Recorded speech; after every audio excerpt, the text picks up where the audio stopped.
Puluhan ribu tiket mudik lebaran ludes terjual.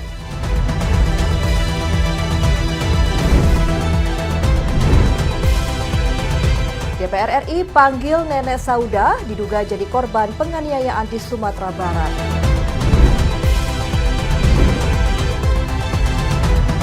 Israel serang Gaza, puluhan orang tewas. Halo, selamat petang pemirsa setia Berita Nasional TV. Senang sekali Berita Nasional Petang kembali hadir menyapa Anda. Selain 3 berita utama tadi, akan ada informasi lain dari dunia politik, ekonomi hingga isu sosial yang sedang hangat diperbincangkan. Bersama saya, Restulandari.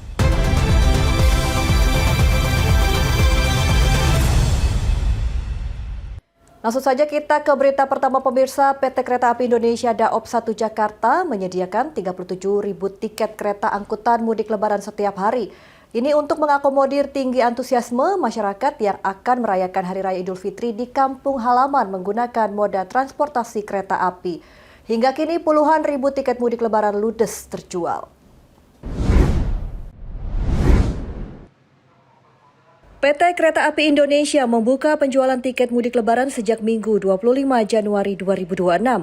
Bagi warga yang berencana melakukan perjalanan mudik lebaran di kampung halaman menggunakan moda transportasi kereta api, bisa memesan tiket mudik lebaran. PT KAI menyediakan 37.000 kereta jarak jauh reguler setiap hari selama periode pulang kampung halaman untuk memudahkan para pengguna tiba di kampung halaman. Penjualan tiket dibuka secara bertahap pada H-45 Lebaran hingga Senin 2 Februari 2026. Tercatat, lebih dari 71.000 tiket sudah dipesan untuk periode keberangkatan pada 11 hingga 15 Maret 2026. Manajer Humas PT KAI Daop 1 Franoto Wibowo memastikan ketersediaan tiket kereta angkutan mudik Lebaran 2026 untuk keberangkatan awal masih relatif banyak. Volume pemesan tiket diperkirakan akan terus meningkat semakin mendekati bulan Ramadan. Para pengguna diimbau melakukan berbagai persiapan dan bisa memesan tiket melalui kanal resmi KAI agar tidak kehabisan. Mengakomodir tingginya minat masyarakat menggunakan transportasi kereta api, KAI membuka tiket penjualan Lebaran sejak H-45 atau 45 hari sebelum keberangkatan. Selama masa libur Idul Fitri ini, KAI Daop 1 Jakarta menyiapkan lebih dari 37.000 tiket atau 37.000 tempat duduk per hari untuk layanan kereta api jarak jauh reguler dari Stasiun Gambir dan Stasiun Pasar Senen. Penjualan tiket mudik Lebaran telah dibuka secara bertahap sejak 25 Januari 2026. Hingga saat ini lebih dari 71.000 tiket telah terjual untuk keberangkatan tanggal 11 hingga tanggal 15 Maret 2026. Dan ketersediaan tiket masih cukup banyak. Berdasarkan data sementara, PT KAI mencatat 10 relasi dengan volume pemesanan tiket kereta api tertinggi, yakni relasi Yogyakarta-Gambir, Pasar Senen Lempuyangan, Lempuyangan Pasar Senen, Gambir Yogyakarta, Pasar Senen Purwokerto, Yogyakarta Surabaya Gubeng, Pasar Senen Kutoarjo, Pasar Senen Surabaya Pasar Turi, Bandung Gambir, serta Gambir Cirebon. Dari Jakarta Pusat, Rizwanto Ahmad, Berita Nasional TV. Kita beralih ke informasi lain pemirsa, sejumlah negara di Asia memperketat pemeriksaan bandara menyusul muncul kasus virus Nipah di negara bagian Benggala Barat India. Kondisi ini berdampak terhadap kunjungan wisatawan mancanegara. Wakil Menteri Pariwisata Niluh Puspa memastikan pergerakan wisatawan mancanegara termasuk turis India masih normal. Wakil Menteri Pariwisata Niluh Puspa menegaskan hingga saat ini kasus virus Nipah yang merebak di India belum berdampak terhadap arus kunjungan wisatawan ke Indonesia termasuk Bali. Hal ini disampaikan dalam gelaran Bali Ocean Days ketiga di Intercontinental Bali Resort Jimbaran pada Jumat 30 Januari 2026. Niluh memastikan belum ada pembatalan perjalanan dari wisatawan mancanegara. Kementerian Pariwisata terus berkoordinasi dengan Kementerian Kesehatan untuk memantau perkembangan situasi. Niluh Puspa menjelaskan Kementerian Kesehatan sudah melakukan langkah antisipasi seperti menyiagakan thermal scanner atau pemeriksaan suhu tubuh dan pengawasan kesehatan di pintu masuk bandara. Lebih jauh, Niluh Puspa memastikan pihaknya akan mengikuti arahan dan kebijakan yang dikeluarkan Kementerian Kesehatan jika ke depan ada peringatan terkait penyakit tersebut. Itu dari Kemenkes sudah mengambil langkah-langkah ya, ada pemeriksaan suhu dan lain sebagainya. Jadi itu ranahnya di Kemenkes. Nanti kami akan koordinasi dengan Kemenkes bagaimana nih, apakah ini sudah tingkatnya seperti apa. Kalau dari Kemenkes sudah ngeluarin warning dan tertentu kepada kami, tentu nanti kita ambil langkah-langkah selanjutnya. Sebagai informasi, jumlah wisatawan mancanegara asal India menduduki peringkat ketiga penyumbang turis asing terbanyak ke Bali pada tahun 2025. Berdasarkan data Badan Pusat Statistik, tercatat jumlah turis India yang berkunjung ke Bali sepanjang Januari hingga November 2025 yakni 511.960 orang. Sedangkan peringkat pertama ditempati wisatawan Australia dengan jumlah sebesar 1.476.262 orang. Data tersebut sekaligus menunjukkan tren pertumbuhan positif wisatawan India ke Bali sebagai dampak penerbangan langsung dari Bali menuju sejumlah kota besar di India. Sementara berdasarkan data pengelola Bandara Internasional Ngurah Rai Bali, hingga September 2025 tercatat sudah 438.646 warga India berkunjung ke Pulau Dewata. Virus Nipah kembali menjadi sorotan dunia setelah muncul di India. Meski tergolong infeksi langka, virus ini bisa menyerang hewan dan manusia dengan dampak serius. Untuk mencegah penyebarannya, sejumlah bandara di Asia, termasuk Indonesia, mulai memperketat pemeriksaan kesehatan penumpang. Langkah ini dilakukan karena gejala infeksi virus Nipah bisa bervariasi dari ringan hingga berat. Gejala biasanya muncul dalam rentang 4 hingga 14 hari setelah paparan. Balai Besar Kekarantinaan Kesehatan atau BBKK Denpasar memperketat pengawasan di Bandara Internasional I Gusti Ngurah Rai melalui deteksi dini yang dilakukan dengan cara pemasangan thermal scanner di area kedatangan. Tim Liputan Berita Nasional TV. Pemirsa, ribuan umat Hindu di sekitar Jabodetabek merayakan Hari Raya Thaipusam 2026 di Murugan Temple, Kalideres, Jakarta Barat. Perayaan Thaipusam menjadi momen sakral memperingati kemenangan Dewa Murugan dalam menumpas adharma atau kejahatan, sekaligus ajakan bagi umat untuk memperbaiki diri secara lahir dan batin. Lebih dari 1.000 umat Hindu di wilayah Jakarta dan sekitarnya memenuhi Jakarta Murugan Temple, Jalan Bedugul, Kalideres, Jakarta Barat pada Minggu 1 Februari 2026. Mereka merayakan puncak perayaan Thaipusam 2026, sebuah tradisi suci menghormati Dewa Murugan sekaligus merayakan kemenangan kebaikan atas kejahatan. Ritual berlangsung hikmat diwarnai aksi penyucian diri hingga pembawaan kafadi sebagai bentuk nazar dan pengabdian. Mereka berdoa dan penyucian diri di salah satu kuil terbesar di Indonesia. Dalam prosesi ibadah, seorang pujari atau arcaka memimpin ritual dengan kusyuk. Perayaan yang jatuh pada bulan purnama dalam kalender Tamil ini merupakan wujud rasa syukur sekaligus sarana penebus dosa bagi umat Hindu. Sebelumnya, pada hari pertama Sabtu 31 Januari 2026, kegiatan diawali dengan arak-arakan patung Dewa Murugan keluar area kuil. Ratusan umat turut mengikuti perjalanan dewa mengelilingi kawasan sekitar kuil sebagai simbol pemberkatan. Salah satu momen paling sakral adalah ritual kafadi. Para pembawa kafadi mengangkat beban simbolik di pundak mereka sebagai bentuk bakti kepada orang tua dan ketaatan kepada Tuhan. Kafadi berarti lentur, menggambarkan kesiapan batin seseorang memikul tanggung jawab dengan penuh kesadaran dan keikhlasan. Meski terlihat berat, para peserta percaya kekuatan iman memberikan mereka ketenangan selama menjalankan nazar tersebut. Dirayakan di seluruh dunia, dan ini hari khusus bagi Dewa Muruga atau disebut juga dengan nama Dewa Kartikeya. Pada saat hari ini tuh memperingati pada saat beliau menghancurkan adharma, yaitu membunuh lawannya, yaitu namanya Surabatman. Jadi hari ini adalah penindasan terhadap kejahatan atau adharma di dunia ini. Jadi hari kemenangan itulah yang kita rayakan sebagai Thaipusam setiap tahunnya dan di seluruh dunia. Perayaan ini tidak hanya menjadi momen keagamaan, tetapi juga menunjukkan kekayaan budaya dan toleransi di tengah kota Jakarta. Tim Liputan Berita Nasional TV. Informasi selanjutnya pemirsa, Kementerian Dalam Negeri menggelar Rakornas antara pemerintah pusat dan daerah di Sentul, Bogor, Jawa Barat. Peserta dihadiri 4.011 orang dan untuk mengetahui informasi selengkapnya akan disampaikan oleh tim Liputan Berita Nasional TV, Isahkan dan Galuh Anggara dari Sentul, Bogor, Jawa Barat. Pemirsa, Kementerian Dalam Negeri menggelar rapat koordinasi nasional antara pemerintah pusat dan juga daerah di Sentul International Convention Center pada Senin 2 Februari 2026, di mana penyelenggaraan rapat koordinasi nasional antara pemerintah pusat dan juga daerah ini merupakan arahan dari Bapak Presiden Republik Indonesia Prabowo Subianto dengan tema sinergi pusat dan daerah dalam implementasi program prioritas Presiden menuju Indonesia Emas tahun 2045. Rakornas yang diselenggarakan oleh Kementerian Dalam Negeri ini dihadiri oleh 4.011 orang, terdiri dari tingkat pusat hingga tingkat daerah. Di mana rapat koordinasi ini dilaksanakan tentunya diawali oleh Presiden Republik Indonesia Prabowo Subianto, dan kemudian juga nanti akan dilanjutkan dengan 3 sesi. Di mana sesi pertama nanti akan disampaikan oleh Menko Bidang Perekonomian, kemudian juga Menteri Investasi, kemudian juga ada Kepala BKPM, Kepala Danantara yang akan menyampaikan topik terkait dengan proses dalam bidang kebijakan ekonomi, investasi, dan juga energi.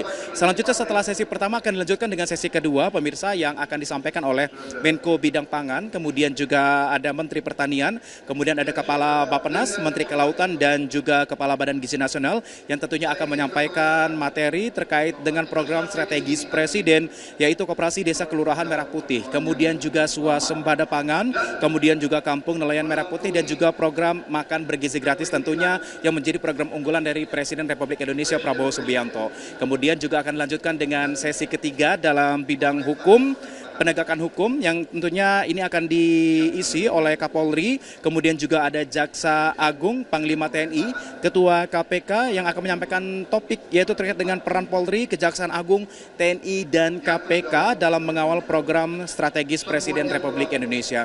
Dan sebagai informasi kepada Anda pemirsa, bahwa rapat koordinasi nasional yang diselenggarakan di Sentul International Convention Center pada Senin 2 Februari 2026 ini, yang rencananya ini adalah merupakan arahan dari Bapak Presiden langsung gitu ya, yang akan diselenggarakan tadinya di awal Januari 2026. Namun dikarenakan banyaknya agenda kenegaraan dan juga kegiatan kenegaraan hingga akhirnya baru terlaksana pada hari Senin 2 Februari 2026. Untuk sementara demikian informasi yang dapat kami sampaikan dari Sentul, Bogor, Jawa Barat. Ishakan dan Galuh Anggara melaporkan. Pemirsa, tetaplah bersama kami karena usai jeda kami masih akan menghadirkan informasi berita menarik lainnya. Tetaplah di Berita Nasional Petang.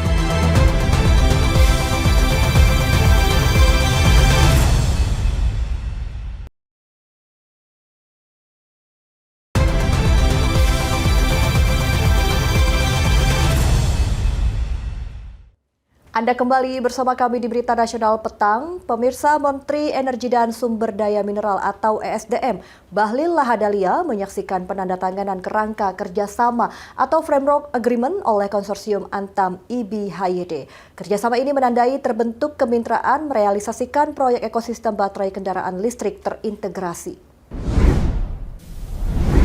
Menteri ESDM tiba di tempat acara. Menteri Energi dan Sumber Daya Mineral atau ESDM Bahlil Lahadalia menyaksikan penandatanganan kerangka kerjasama atau Framework Agreement oleh konsorsium Antam IBHYD Jumat 30 Januari 2026. Agenda strategis ini merupakan wujud nyata komitmen pemerintah mempercepat pengembangan industri baterai kendaraan listrik secara nasional, mulai dari sektor hulu hingga hilir secara terintegrasi. Proyek ini melibatkan kolaborasi antara PT Aneka Tambang Tbk atau Antam dan Konsorsium Industri Baterai Indonesia atau IBI bersama mitra strategis global Zhejiang Huayo Cobalt. Kerjasama diharapkan mempercepat pengembangan ekosistem baterai terintegrasi di Indonesia. Estimasi nilai investasi proyek ini mencapai 6 miliar dolar Amerika Serikat dengan potensi penciptaan sekitar 10.000 lapangan pekerjaan. Rencana tersebut akan dirinci lebih lanjut melalui studi kelayakan yang masih disusun. Bahlil menegaskan kepemilikan mayoritas akan dipegang Antam sebagai BUMN karena harus memprioritaskan kepentingan negara sesuai pasal 33 Undang-Undang Dasar 1945. Hari ini kami bersama beberapa menteri, di antaranya Menteri Perindustrian, Menteri LH, Menteri ATR, Menteri Kehutanan, Dirut Main ID, Dirut Antam, Danantara, kemudian konsorsium daripada HYD yang berkolaborasi dengan Antam menandatangani perjanjian terkait dengan pengembangan ekosistem baterai mobil di Indonesia. Program ini nilai investasinya 7-8 miliar US dollar. Sebenarnya ini merupakan tindak lanjut dari apa yang sudah dibangun 10 giga pertama pada tahun 2023 yang sekarang sudah beroperasi. Dulu kan LG, tapi kemudian LG-nya kita karena dia tidak terlalu cepat, maka kita ambil partner yang baru dan hari ini kita tanda tangan perjanjiannya. Ini dia akan membangun prokursor katoda baterai sel dari hulu ke hilir. Nah, kapasitas pertama dia akan bangun itu adalah 20 gigawatt. Tetapi untuk prokursor katodanya itu dia akan membangun secara maksimal. Lebih jauh, Bahlil menjelaskan inisiatif ini merupakan kelanjutan pembangunan kapasitas 10 gigawatt pertama sudah beroperasi sejak tahun 2023. Langkah ini menandai babak baru setelah pemerintah memutuskan melakukan penyesuaian mitra strategis dari sebelumnya LG Korea ke konsorsium saat ini. Dari Jakarta, Dio Malau, Berita Nasional TV.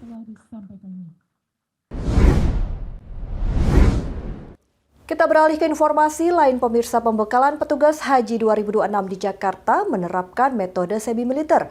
Langkah ini diambil Kementerian Haji dan Umrah untuk memastikan disiplin, kekompakan, dan fisik yang kuat bagi petugas menghadapi beban kerja berat, serta menjamin pelayanan prima bagi jemaah. Pembekalan tahun ini berbeda dari tahun-tahun sebelumnya.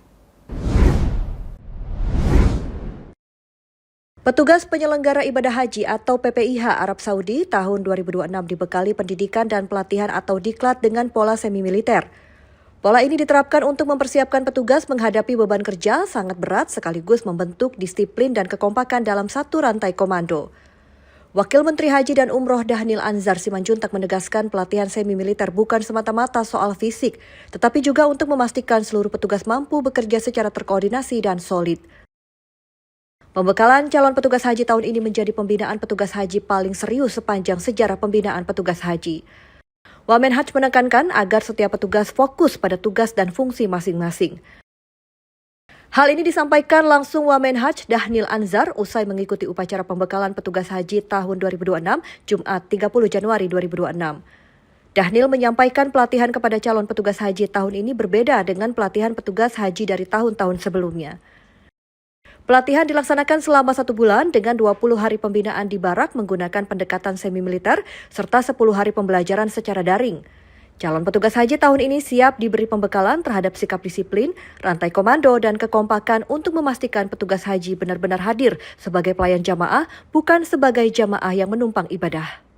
Dan insya Allah tahun depan mungkin akan lebih bagus lagi karena ini baru pertama kali kita lakukan. Pembekalan hari ini kan harusnya dihadiri oleh Presiden, tapi tidak hadir. Tadi Ibu juga sempat sampaikan pesannya. Tadi boleh disampaikan ulang pesannya apa? Tentu Presiden menyampaikan bahwa mereka para petugas adalah wajah Indonesia di mata dunia, wajah negara di mata petugas jamaah haji, sehingga mereka harus benar-benar bertugas dengan sebaik-baiknya. Mereka menjalankan amanah dari negara, amanah dari umat juga, sehingga semuanya bisa berjalan dengan sebaik-baik. Lebih lanjut, Wamenhaj Dahnil Anzar menjelaskan semua kegiatan ini dilakukan atas arahan Presiden Prabowo Subianto. Pemerintah mengubah total pola rekrutmen dan pelatihan petugas haji dari yang sebelumnya hanya bimbingan teknis singkat menjadi pelatihan intensif selama 1 bulan. Mahendra Dewananta dan Ade Chandra, Berita Nasional TV. Ya pemirsa, Menteri Pertahanan Syafri Syamsuddin memberikan motivasi dan penguatan semangat nasionalisme kepada peserta Retret Persatuan Wartawan Indonesia atau PWI di Pusat Kompetensi Bela Negara. Menhan Syafri menekankan pentingnya nilai nasionalisme dan patriotisme sebagai fondasi utama bela negara. Dalam konteks ini, Menhan menilai insan pers memiliki peran strategis sebagai penjuru perang opini yang saat ini tengah dihadapi bangsa. Menteri Pertahanan Republik Indonesia Menhan RI Syafri Syamsuddin memberikan motivasi sekaligus penguatan semangat nasionalisme kepada peserta Retret Persatuan Wartawan Indonesia PWI yang digelar di Pusat Kompetensi Bela Negara Desa Cibodas, Kecamatan Rumpin, Kabupaten Bogor, Jawa Barat, Sabtu 31 Januari 2026. Kehadiran Menhan Syafri di lokasi diawali dengan paparan dari Kepala Pusat Kompetensi Bela Negara, Brigjen TNI Ferry Trisna Putra. Paparan tersebut memuat penjelasan menyeluruh mengenai tata letak atau layout kawasan, laporan pelaksanaan pelatihan yang sedang dan akan berlangsung, serta rencana pembangunan sarana dan prasarana latihan dasar militer bagi komponen cadangan atau Komcat. Menhan Syafri kemudian memberikan pembekalan kepada para peserta retret PWI yang memasuki hari ketiga kegiatan. Menhan menekankan pentingnya nilai nasionalisme dan patriotisme sebagai fondasi bela negara. Menhan mengaku secara khusus meluangkan waktu untuk hadir dan menyampaikan apresiasi atas semangat yang ditujukan para jurnalis selama retret berlangsung. Menhan Syafri menegaskan bahwa bela negara merupakan hak sekaligus kewajiban setiap warga negara sebagaimana diamanatkan dalam pasal 30 Undang-Undang Dasar 1945. Menurut Menhan, negara harus mampu mempertahankan diri dari berbagai ancaman baik yang bersifat militer maupun non-militer, fisik maupun non-fisik. Dalam konteks saat ini, ancaman tersebut semakin kompleks seiring derasnya arus informasi dan dinamika global yang penuh ketidakpastian. Dalam konteks tersebut, Menhan menilai insan pers memiliki peran strategis sebagai penjuru perang opini yang saat ini tengah dihadapi bangsa. Wartawan dituntut selalu update terhadap perkembangan informasi agar mampu membaca potensi ancaman sejak dini serta menyiapkan langkah antisipasi yang tepat. Lebih lanjut, Menhan menjelaskan antisipasi tersebut harus berpijak pada kepentingan nasional dengan tujuan utama melindungi segenap bangsa dan seluruh tumpah darah Indonesia. Tugas ini bukan semata tanggung jawab aparat pertahanan, melainkan kewajiban seluruh rakyat untuk menjaga kedaulatan dan keutuhan NKRI. Menhan juga menekankan bahwa semangat bela negara perlu ditopang oleh disiplin. Di era transformasi digital, tantangan yang dihadapi insan pers tidak hanya berkaitan dengan teknologi, tetapi juga penguatan nasionalisme kebangsaan. Oleh karena itu, Menhan menilai perlunya barisan yang kuat dalam menghadapi tantangan tersebut.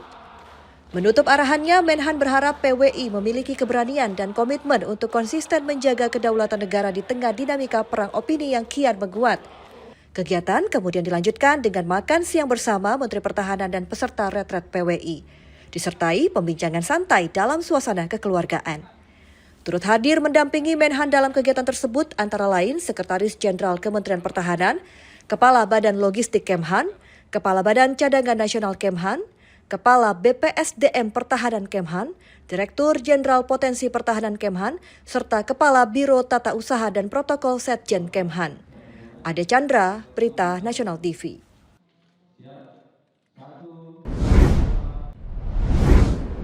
Ya, Kementerian Pertahanan Indonesia juga membekali peserta retret Persatuan Wartawan Indonesia atau PWI dengan latihan menembak.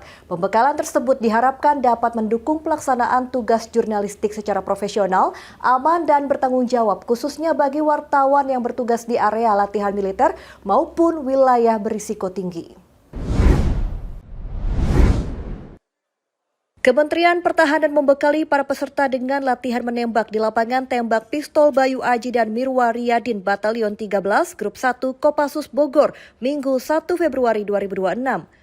Kegiatan ini bertujuan untuk memberikan pemahaman dasar kepada wartawan mengenai senjata. Sebelum menjalani latihan menembak, para peserta terlebih dahulu menerima pengarahan serta pengenalan dasar teknik menembak. Kegiatan ini dilaksanakan dengan pengawasan ketat para pelatih dari Kopassus yang secara langsung memberikan pemahaman mengenai standar keamanan yang wajib diterapkan dalam setiap latihan menembak di lingkungan TNI. Dengan semangat dan antusiasme tinggi, para peserta PWI kemudian mengikuti latihan menembak menggunakan pistol G2 Combat produksi PT Pindad. Pembekalan latihan menembak ini diharapkan dapat mendukung pelaksanaan tugas jurnalistik secara profesional, aman, dan bertanggung jawab, khususnya bagi wartawan yang bertugas di area latihan militer maupun wilayah dengan berisiko tinggi. Ade Chandra, Berita Nasional TV.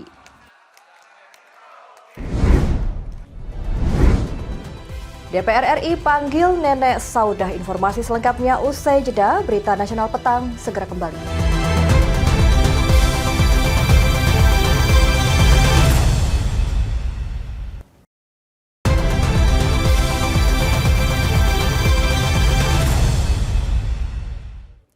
Anda kembali menyaksikan Berita Nasional Petang. Pemirsa, kasus penganiayaan menimpa Nenek Saudah dan viral berseliweran di media sosial. Kasus ini mendapat perhatian serius DPR RI. Hari ini Komisi 13 DPR RI memanggil Nenek Saudah untuk mendengar langsung kesaksian mengenai penganiayaan yang dialaminya. Raja Bogor itu dikembalikan kepada orang yang berhak mendudukinya. Nenek Saudah 67 tahun yang diduga menjadi korban penganiayaan saat menolak tambang ilegal di Kecamatan Rao, Pasaman, Sumatera Barat, mendatangi Komisi 13 DPR RI Senin 2 Februari 2026. Di sini Saudah menceritakan peristiwa penganiayaan yang dialaminya kepada para wakil rakyat. Rapat dengar pendapat ini dilaksanakan di ruang rapat Komisi 13 DPR Gedung DPR RI Senayan, Jakarta, Senin 2 Februari 2026. Rapat dihadiri Ketua Komisi 13 DPR Willy Aditya dan Wakil Ketua Komisi 13 DPR Sugiyat Santoso. Dari pihak pemerintah, hadir Dirjen Pelayanan dan Kepatutan Kementerian HAM, pimpinan LPSK, Ketua Komnas HAM Anis Hidayat, dan Ketua Komnas Perempuan Maria Ulfah Ansor. Sementara, Nenek Sauda didampingi pihak keluarga dan kuasa hukum. Kondisi Nenek Sauda sungguh memprihatinkan. Kedua matanya terlihat bengkak, sementara bibir dan dahi menyisakan luka jahitan akibat penganiayaan. Nenek Sauda menyampaikan harapan agar keadilan benar-benar ditegakkan tidak hanya untuk dirinya, tetapi juga demi anak dan cucunya. Ia juga meminta pemulihan nama baiknya di kampung halaman. Saya kepingin keadilan betul-betul sama anak-anak cucu saya semua, mudah-mudahan dikasih keadilan yang sebaik-baiknya. Dan saya meminta dipulihkan nama baik saya di kampung saya sendiri. Lembaga Bantuan Hukum atau LBH Padang selaku kuasa hukum mengungkapkan peristiwa penganiayaan ini diduga berkaitan erat dengan aktivitas penambangan emas ilegal di Sungai Batang Sibinail, Kabupaten Pasaman, Sumatera Barat. LBH menyebut tambang ilegal di kawasan tersebut sudah berlangsung lama dan melibatkan banyak alat berat. Sehari setelah kasus ini viral, tim LBH menemukan sejumlah eskavator masih berada di lokasi. Anggota Komisi 13 DPR RI Arisal Aziz menegaskan ada 3 aspek hukum menjadi perhatian. Pertama, dugaan pelanggaran hak asasi manusia, kedua, tindak pidana kekerasan, dan ketiga, dugaan tambang ilegal menjadi akar persoalan. Komisi 13 juga mendorong kepolisian mengusut kemungkinan ada tersangka lain, mengingat kesaksian korban menyebut pelaku lebih dari 1 orang. Yang mana nenek tersebut adalah mempertahankan tanah ulayatnya. Tanah ulayatnya digarap ya oleh orang yang tidak bertanggung jawab, yaitu penambangan ilegal. Yang namanya si pemilik tanah tentu berjuang bagaimana tanahnya tersebut jangan digarap, sehingga masyarakat tersebut ya tengah malam ya kira-kira jam 10 atau jam 12 malam lah terjadilah pengeroyokan, sehingga nenek tersebut mengalami tidak sadarkan diri ya terhadap penyiksaan ya kekerasan oleh orang yang tidak bertanggung jawab. Lebih jauh, Komisi 13 menegaskan akan mengawal proses hukum serta meminta pemerintah memastikan pemulihan kesehatan dan perlindungan hukum bagi Nenek Saudah. Mahendra Dewananta, Ade Chandra, Berita Nasional TV. Kita beralih ke informasi lain, pemirsa. Wakil Presiden Gibran Rakabuming meninjau SMP Negeri 1 Karangbaru, Aceh Tamiang. Salah satu sekolah terdampak banjir. Di sini, Gibran memastikan proses pemulihan sarana pendidikan dan kegiatan belajar mengajar kembali berjalan usai banjir bandang pada 26 November 2025.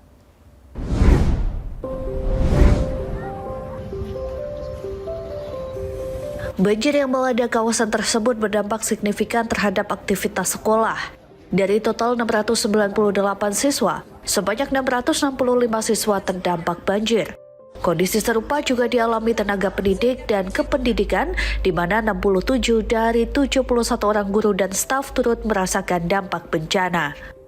Wapres melihat langsung kondisi fisik sekolah yang sebelumnya mengalami kerusakan hampir di seluruh fasilitas utama, khususnya di ruang-ruang belajar dan penunjang yang berada di lantai dasar, meliputi ruang kelas, UKS, laboratorium, musola, ruang guru, ruang kepala sekolah, serta ruang administrasi. Seluruh meja, kursi, dan papan tulis juga rusak parah dan hingga kini belum tersedia kembali. Oleh karena itu, pada awal masuk sekolah pasca bencana, proses belajar mengajar dilaksanakan secara komunal dengan menggabungkan siswa dari 3 jenjang kelas di beberapa ruang yang masih dapat digunakan. Seiring pemulihan kondisi sejak 28 Januari 2026, pembelajaran telah dialihkan ke 9 ruang kelas dengan pengaturan penggabungan siswa secara bertahap dan penyesuaian jadwal mengajar oleh masing-masing guru. Sesuai dengan arahan Presiden Prabowo, Wapres menegaskan bahwa negara hadir untuk memastikan hak anak memperoleh pendidikan tetap terpenuhi, sekaligus mendorong percepatan pemulihan sarana dan prasarana pendidikan pasca bencana. Wapres juga menyerap berbagai kebutuhan mendesak yang diperlukan untuk menunjang kegiatan belajar mengajar, antara lain ketersediaan papan tulis, meja dan kursi bagi siswa, perangkat pembelajaran seperti laptop dan seragam dinas bagi guru, serta perangkat administrasi sekolah berupa komputer dan printer. Kabupaten Aceh Tamiang ini dilanda banjir luluh lantak semuanya. Begitu dahsyatnya sehingga sekolah kami pun hancur semuanya. Memang sangat dahsyat sekali, terkhusus sekolah kami hancur luluh lantak sehingga kami tidak ada satupun aset sekolah yang bisa diselamatkan. Peninjauan ini menjadi bagian dari komitmen pemerintah untuk memastikan pemulihan sektor pendidikan berjalan selaras dengan penanganan dampak bencana, sehingga aktivitas belajar mengajar dapat kembali berlangsung secara optimal dan berkelanjutan. Dari Aceh, Tim Liputan Berita Nasional TV.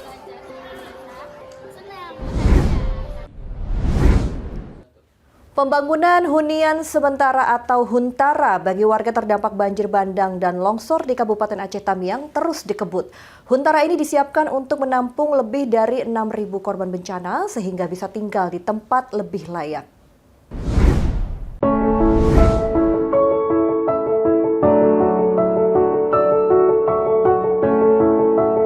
Hingga 26 Januari 2026, sekitar 2.600 unit huntara telah selesai dibangun oleh Badan Nasional Penanggulangan Bencana atau BNPB, kementerian, lembaga, serta pihak swasta. Meski demikian, jumlah tersebut masih belum mencukupi seluruh kebutuhan warga terdampak. Untuk memastikan progres berjalan sesuai target, Wakil Presiden Gibran Rakabuming meninjau langsung pembangunan huntara di Kabupaten Aceh Tamiang Jumat 30 Januari 2026. Hal ini sejalan dengan arahan Presiden Prabowo Subianto bahwa penanganan pasca bencana harus mengedepankan kecepatan, ketepatan, dan keberlanjutan pemulihan bagi masyarakat terdampak. Salah satu lokasi yang dikunjungi ialah kawasan Huntara Modulan 2. Dalam peninjauan tersebut, Koordinator Pembangunan Huntara PT Wijaya Karya atau WIKAM, Mario, menjelaskan perkembangan pembangunan kepada Wapres. Wapres pun menekankan agar pembangunan huntara dapat diselesaikan tepat waktu sehingga segera bisa dimanfaatkan warga. Sambil mengelilingi kawasan, Wapres juga memastikan kelengkapan fasilitas yang tersedia di setiap lokasi huntara. Satu kawasan huntara terdiri atas 156 unit tempat tinggal berukuran 6 x 3 meter yang mencakup ruang tidur dengan 2 kasur, ruang dapur, serta ruang jemur. Kamar mandi umum disediakan di setiap blok. Selain itu, setiap kawasan huntara dilengkapi taman bermain anak, ruang komunal, dan musola guna menunjang kenyamanan serta aktivitas sosial warga. Salah seorang penghuni Huntara Modular 1, Lisa, mengaku bersyukur dapat menempati huntara sejak sepekan terakhir. Pada kesempatan ini, Wapres meninjau 3 kawasan huntara, yakni Huntara Modular 1, Huntara Modular 2, dan Huntara Danantara. Turut mendampingi Wapres dalam peninjauan tersebut Bupati Aceh Tamiang Arbia Pahmi, Kepala BNPB Suharyanto, Menteri Pemberdayaan Perempuan dan Perlindungan Anak Arifah Fauzi, serta Direktur Jenderal Bina Administrasi Kewilayahan Kementerian Dalam Negeri Safri Zalza. Dari Aceh Tamiang, Aceh, Tim Liputan Berita Nasional TV. Ya pemirsa, selanjutnya kita akan pantau kondisi arus lalu lintas terkini yang akan disampaikan petugas NTMC Korlantas Polri dan berikut laporannya. Selamat sore pemirsa, kami informasikan kondisi lalu lintas terkini melalui CCTV dari NTMC Korlantas Polri. Mari untuk lokasi yang pertama saja kita pantau di JPO Taman Anggrek, Jakarta Barat. Pemirsa, kondisi lalu lintas pada sore hari ini menjelang jam pulang perkantoran dari arah Selipi akan menuju ke arah Grogol melalui jalur arteri terpantau lancar. Kemudian kondisi tol dalam kota yakni dari Jakarta yang akan menuju ke tol Airport terpantau juga masih cukup lancar dan normal dari kedua arahnya. Dan dari arah Jakarta yang akan menuju ke arah Tangerang juga masih relatif lancar pada sore hari ini. Selalu jaga batas maksimal kecepatan kendaraan Anda dan selalu menjaga jarak aman kendaraan Anda untuk keselamatan Anda dan juga pengguna jalan lainnya. Kita bergeser ke lokasi yang kedua, tepatnya di Jakarta Timur, di Simpang Cempaka Putih Coca-Cola. Kondisi lalu lintas di kawasan ini peningkatan volume kendaraan sudah mulai terjadi, terlihat adanya antrian pada traffic light di sore hari ini dari arah Cempaka Putih yang akan menuju ke arah Pulau Gadung, Tanjung Priuk maupun yang akan menuju ke arah Cawang. Pemirsa, bagi Anda yang akan melintas kawasan ini harap berhati-hati dengan menjaga jarak kendaraan Anda dengan pengendara lain dan juga menuruni laju kecepatan kendaraan Anda, mengingat kawasan ini juga cukup ramai dengan aktivitas masyarakat yang perlu Anda antisipasi. Dan kondisi lalu lintas dari arah sebaliknya juga terpantau normal dan lancar pada sore hari ini. Harap berhati-hati antisipasi banyaknya kendaraan umum yang menaik turunkan penumpang di median jalan. Dan bergeser ke lokasi yang ketiga, pemirsa, kita pantau di pos Pol Simpang Cilenyi, Bandung. Kondisi lalu lintas pada sore hari ini dari tol Cilenyi yang akan menuju ke arah Cibiru terpantau lancar. Kemudian dari arah Garut maupun Tasik yang akan menuju memasuki tol Cilenyi pada sore hari ini, antrian terjadi hanya menjelang gerbang tol saja. Selepas dari gerbang tol, kendaraan masih melaju dengan kecepatan yang normal di kawasan ini. Kemudian Jatinangor, dari arah Jatinangor yang akan menuju ke arah tol Cilenyi juga masih relatif lancar pada sore hari ini. Bagi Anda yang akan melintas kawasan ini harap berhati-hati, kurangi laju kecepatan kendaraan Anda, mengingat kawasan ini juga cukup ramai dengan aktivitas masyarakat seperti para pejalan kaki dan juga angkutan umum yang menaik turunkan penumpang atau memarkirkan kendaraannya di median jalan, yang menjadi salah satu faktor terjadinya perlambatan kecepatan kendaraan yang perlu Anda perhatikan di kawasan ini. Dan kita berlanjut ke lokasi yang terakhir, tepatnya di alun-alun Situbondo, Jawa Timur. Pemirsa, lalu lintas di kawasan ini terpantau di CCTV kami. Dari Karangasem yang akan menuju ke Mandaan terpantau normal dan lancar. Perlambatan kecepatan kendaraan terjadi menjelang traffic light. Selepas dari traffic light, kendaraan masih melaju dengan kecepatan yang normal, didominasi oleh kendaraan pribadi roda 4. Harap berhati-hati dan ikuti arahan petugas kami di lapangan jika memerlukan bantuan dan juga antisipasi aktivitas masyarakat di kawasan ini. Pemirsa, selalu patuhi aturan dalam berlalu lintas demi terciptanya keamanan, keselamatan, ketertiban, dan kelancaran dalam berlalu lintas. Untuk update informasi Anda dapat menghubungi call center kami di 1500669 dan SMS center kami di 9119. Demikian informasi dari Brigadir Susan, semoga bermanfaat. Selamat sore dan salam presisi. Israel serang Gaza. Informasi selengkapnya usai jeda. Berita Nasional Petang segera kembali.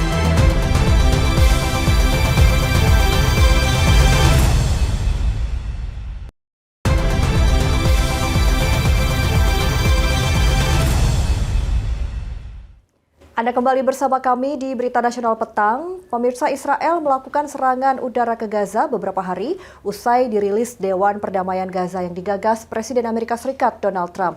Disebutkan 32 orang tewas termasuk anak-anak dan perempuan dalam serangan udara ini.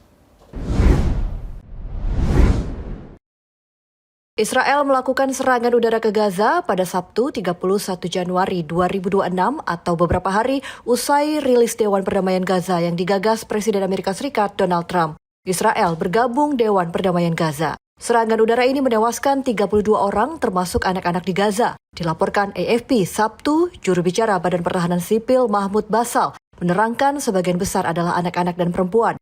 Apartemen tempat tinggal, tenda, tempat penampungan, dan kantor polisi menjadi sasaran. Sebuah unit di gedung apartemen di lingkungan Rimal, Kota Gaza, hancur total. 3 perempuan meninggal saat sedang tidur. Jasadnya ditemukan di jalan. Warga mempertanyakan gencatan senjata yang dibicarakan. Dituding sebagai penipuan. Militer Israel mengklaim serangan sebagai tanggapan atas pelanggaran gencatan senjata Hamas. Meski gencatan senjata dimediasi Amerika Serikat, kekerasan di wilayah Palestina terus berlanjut. Israel dan Hamas saling tuduh melanggar perjanjian. Serangan terbaru usai Israel mengumumkan akan membuka kembali penyeberangan Rafah yang penting antara Gaza dan Mesir pada Minggu 1 Februari 2026 secara terbatas. Salah satu serangan menghantam kantor polisi di distrik Sheikh Radwan di kota Gaza. Direktorat Jenderal Kepolisian Gaza mengatakan 7 orang tewas dalam serangan, termasuk 4 petugas polisi wanita. Dilaporkan AFP, lebih dari 10 petugas penyelamat bergegas ke gedung yang hancur dan menarik jenazah dari reruntuhan.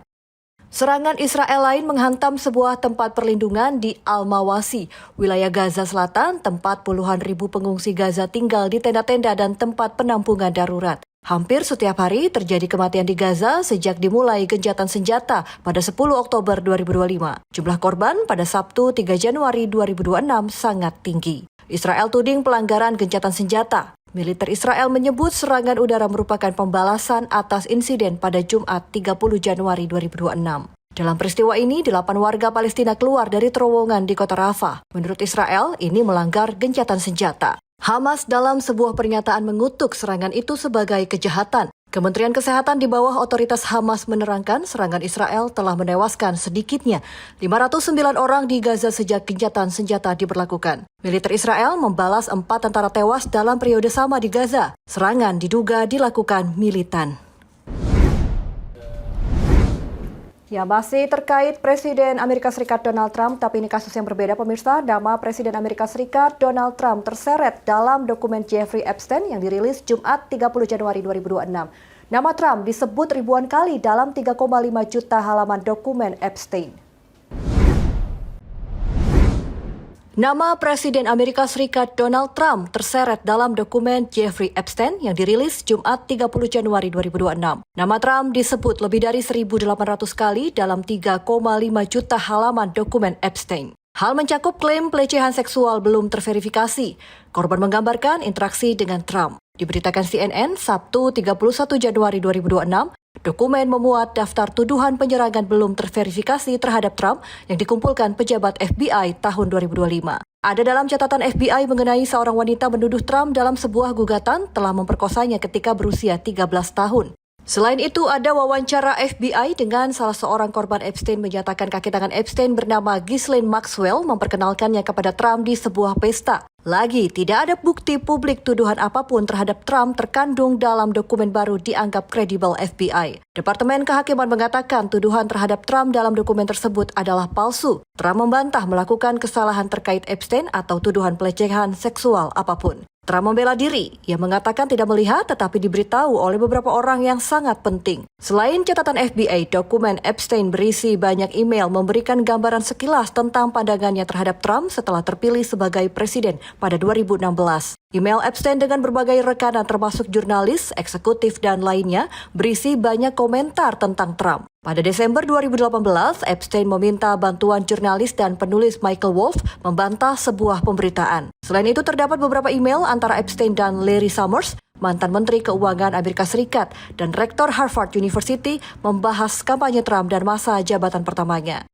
Sebelumnya, Summers mengatakan kepada CNN bahwa ia sangat malu atas korespondensinya dengan Epstein dan mengambil cuti dari mengajar di Harvard pada November. Kongres menentang Trump dan mengesahkan undang-undang memaksa Departemen Kehakiman merilis semua berkas Epstein pada pertengahan Desember. Wakil Jaksa Agung Todd Blanke menjelaskan Departemen Kehakiman terlambat menyelesaikan tugas. Rincian baru ini mengingatkan persahabatan Trump selama beberapa dekade dengan Epstein, seorang pelaku kejahatan seksual dihukum dan tewas karena bunuh diri pada 2019. Selain Presiden Amerika Serikat Donald Trump, nama Perdana Menteri Malaysia Anwar Ibrahim muncul dalam dokumen Jeffrey Epstein. Malaysia disebut tambang emas bagi Bank Amerika Serikat. Epstein adalah pelaku kejahatan seksual asal Amerika Serikat yang sudah meninggal tahun 2019. Departemen Kehakiman Amerika Serikat merilis dokumen baru mengenai pelaku kejahatan seksual Jeffrey Epstein pada Jumat 30 Januari 2026. Rilis ini sebagai bagian dari undang-undang mewajibkan publikasi arsip tahun 2025. Dari 3,5 juta halaman dibuka, satu email pada 2022 menjadi sorotan di Malaysia karena menyebut nama Perdana Menteri Anwar Ibrahim. Penyebutan Anwar Ibrahim tak berhubungan dengan kasus kejahatan Epstein tetapi berkaitan dengan politik dan investasi. Dalam isi email menyinggung urusan politik termasuk kemungkinan pengaturan pertemuan pribadi antara seorang individu bernama Jess dan Anwar. Menurut media lokal, nama Jess diyakini merujuk pada Jess Daly, bankir asal Amerika Serikat yang kemudian mengundurkan diri dari JP Morgan setelah hubungannya dengan Epstein terungkap. Nama pengirim email disensor mengaku dekat dengan Anwar serta membicarakan potensi ekonomi Malaysia. Malaysia disebut tambang emas dalam email tertanggal 21 Februari 2012 yang termasuk dalam rangkaian tersebut. Pernyataan ini mengaitkan kemungkinan kepemimpinan Anwar dengan peluang bisnis bagi Bank Investasi Amerika Serikat. Dalam rangkaian email tersebut, Epstein membalas dengan menanyakan apakah Anwar berencana datang ke Eropa pada Maret atau April 2012. Selain itu, kemungkinan pertemuan di Malaysia pada Mei 2012 tergantung jadwal pemilu di negara itu. Nama Jeffrey Epstein mencuat usai Kongres Amerika Serikat menyetujui Undang-Undang Transparansi Berkas Epstein pada November 2025. Sejumlah nama orang-orang top dunia turut terseret dari Presiden Amerika Serikat Donald Trump hingga Perdana Menteri Malaysia Anwar Ibrahim. Lantas, siapa sosok Jeffrey Epstein? Diketahui sudah meninggal dunia pada tahun 2019. Berikut liputannya untuk Anda. Nama Jeffrey Epstein mencuat usai Kongres Amerika Serikat menyetujui Undang-Undang Transparansi Berkas Epstein pada November 2025. Undang-undang memerintahkan Departemen Kehakiman merilis semua berkas penyelidikan kriminal terhadap Epstein bisa diunduh dan dicari secara daring hingga 19 Desember 2025. Lantas, siapa sosok Jeffrey Epstein? Dalam dokumen yang menyebut nama-nama top dunia, diantaranya Presiden Amerika Serikat Donald Trump. Jeffrey Epstein lahir dan besar di New York, mengajar matematika dan fisika di sekolah swasta Dalton School pada pertengahan 1970-an di New York. Epstein menimba ilmu fisika dan matematika di universitas tetapi tidak pernah lulus. Pekerjaannya di bidang ekonomi meliputi broker, investor, dan pemodal usaha. Menurut Forbes, kekayaan Jeffrey Epstein mencapai 600 juta dolar Amerika Serikat, setara 10 triliun rupiah ketika meninggal dunia pada 2019. Kehidupan pribadi Epstein selama ini dikenal tertutup. Pada 2005, kasus Epstein mulai terungkap ketika orang tua seorang gadis berusia 14 tahun melaporkan pelecehan di rumah Epstein di Palm Beach, Florida. Polisi menemukan foto-foto gadis-gadis muda di seluruh rumah, melibatkan sekitar 50 perempuan dan 1 laki-laki. Pada 2008, Epstein sempat divonis bersalah karena meminta layanan prostitusi dari gadis di bawah umur. Ia dihukum 18 bulan penjara tetapi mendapat pembebasan kerja hingga 12 jam sehari, 6 hari sepekan dan akhirnya dibebaskan setelah 13 bulan. Epstein ditemukan tewas di sel tahanan New York pada 10 Agustus 2019. Saat itu ia sedang menunggu persidangan atas tuduhan menjalankan jaringan perdagangan seks anak di bawah umur. Ia sempat mengaku tidak bersalah atas dakwaan tersebut. Trump dalam wawancara tahun 2002 dengan majalah di New York mengenal Epstein. Sosok Epstein sangat menyenangkan diajak bergaul. Trump kemudian mengaku berselisih dengan Epstein pada awal 2000-an dan Gedung Putih menyebut Epstein pernah diusir dari klub milik Trump karena bersikap tidak senonoh terhadap staf wanita. Meski divonis, Epstein menjalin hubungan dengan sejumlah tokoh elit. Salah satunya adalah Pangeran Andrew dari Inggris. Keduanya foto bersama Epstein di Central Park pada 2010. Pada 27 Agustus 2019, Virginia Giuffre, 38 tahun, penggugat Pangeran Andrew, menuduhnya melakukan pelecehan seksual pada saat berusia 17 tahun. Virginia Giuffre mengaku dipaksa berhubungan seks dengan Andrew saat berusia 17 tahun. Giuffre dulu adalah budak seks Jeffrey Epstein. Andrew membantah tuduhan itu. Pada 2022, ia sepakat membayar ganti rugi dalam gugatan perdata. Setelah kematian Epstein, perhatian beralih kepada Ghislaine Maxwell. Ia ditangkap pada Juli 2020 di rumahnya di New Hampshire, didakwa atas perannya dalam rekrut dan membujuk korban di bawah umur untuk Epstein. Pada Desember 2021, Maxwell dinyatakan bersalah atas 5 dari 6 dakwaan, termasuk perdagangan seks anak di bawah umur. Ia dijatuhi hukuman 20 tahun penjara. Pemirsa, tetaplah bersama kami karena usai jeda kami masih akan menghadirkan informasi dari mancanegara. Berita Nasional Petang segera kembali.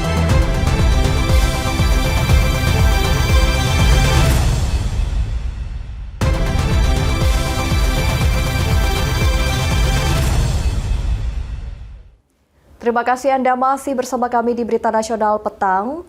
Pemirsa, di ketinggian lebih dari 3.000 meter di atas permukaan laut, ada sebuah negeri dijuluki The Roof of the World. Tibet, tanah luas di dataran tinggi Himalaya, tempat budaya kuno, kuil megah, dan alam ekstrim bersatu membentuk salah satu kawasan paling unik di dunia. Lalu seperti apa keindahan Tibet? Berikut tayangannya untuk Anda.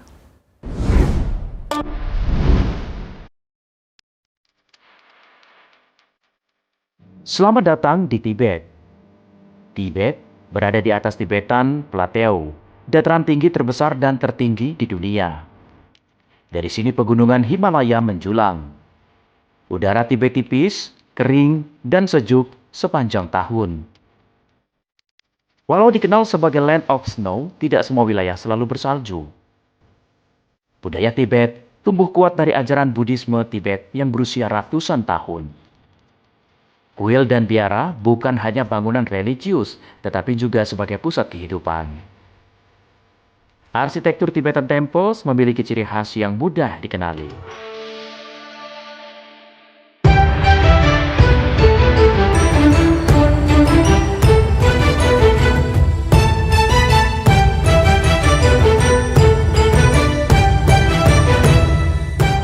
Budaya Tibet tumbuh kuat dari ajaran Buddhisme Tibet yang berusia ratusan tahun. Kuil dan biara bukan hanya bangunan religius tetapi juga pusat kehidupan. Arsitektur Tibetan Temples memiliki ciri khas mudah dikenali seperti dinding putih tebal, kayu berukir, atap berlapis emas, jendela berwarna gelap, serta dekorasi religius yang penuh mural, patung Buddha, dan juga lampu mentega. Suasana di dalam kuil penuh dengan ritual. Para peziarah yang berjalan memutari bangunan suci, sebuah tradisi yang disebut dengan Kora. Disinilah jantung spiritual Tibet berdenyut, tempat di mana sejarah, kepercayaan, dan kebijaksanaan kuno terus hidup sampai hari ini.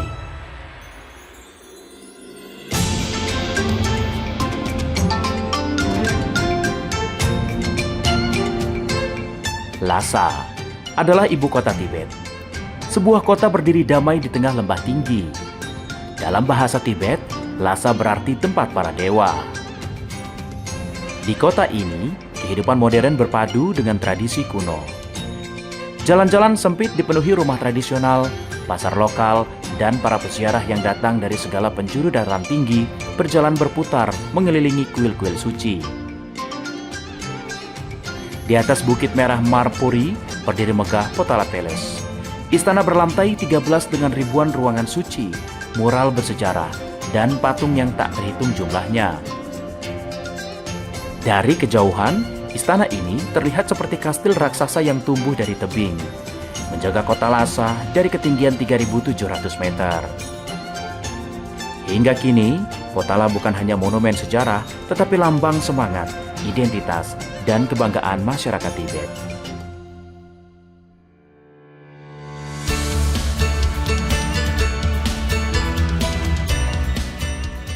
Ketika musim dingin tiba, wilayah pegunungan Tibet berubah menjadi dunia putih yang sunyi dan megah. Salju menyelimuti puncak Himalaya, udara menjadi lebih tipis, dan suhu dapat turun hingga jauh di bawah nol. Di antara padang salju ini, hidup para penggembala nomadik, yak berbulu tebal, dan burung-burung gunung yang tahan dingin. Pemandangannya luar biasa, langit biru murni, gunung putih menjulang, dan matahari yang bersinar tajam. Namun, bukan tanpa tantangan. Perjalanan menjadi berat, jalur bisa tertutup salju, dan angin dingin memaksa siapapun untuk bersiap menghadapi ekstrimnya alam dataran tinggi.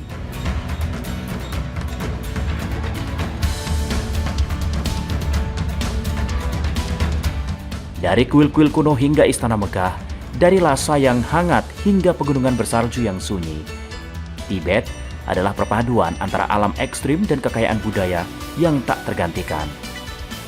Tibet bukan sekedar tempat di peta, tetapi sebuah perjalanan spiritual, sejarah, dan keajaiban alam yang membuat siapapun merasa kecil, namun penuh kagum.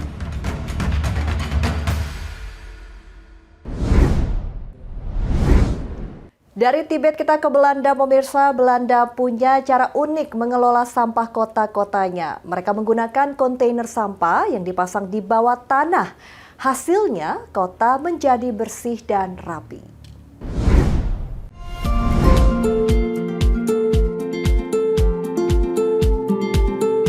Belanda memiliki cara mengolah sampah menjadikan kota bersih dari sampah, dinamakan sistem pengelolaan sampah bawah tanah.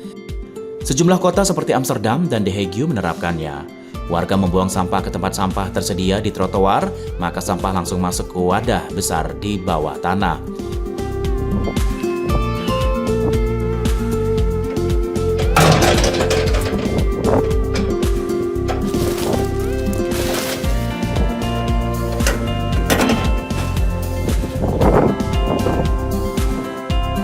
Sistem ini membuat kota tampak lebih rapi karena tempat sampah tidak terlihat menumpuk di atas permukaan.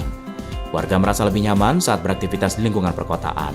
Selain itu, pengelolaan sampah bawah tanah ini juga mengurangi frekuensi pengangkutan sampah. Hal ini berdampak pada penurunan emisi dan kemacetan. Biasanya disebabkan truk sampah. Sistem inovatif ini menjadi contoh bagi banyak negara menciptakan kota lebih maju, efisien, dan ramah lingkungan.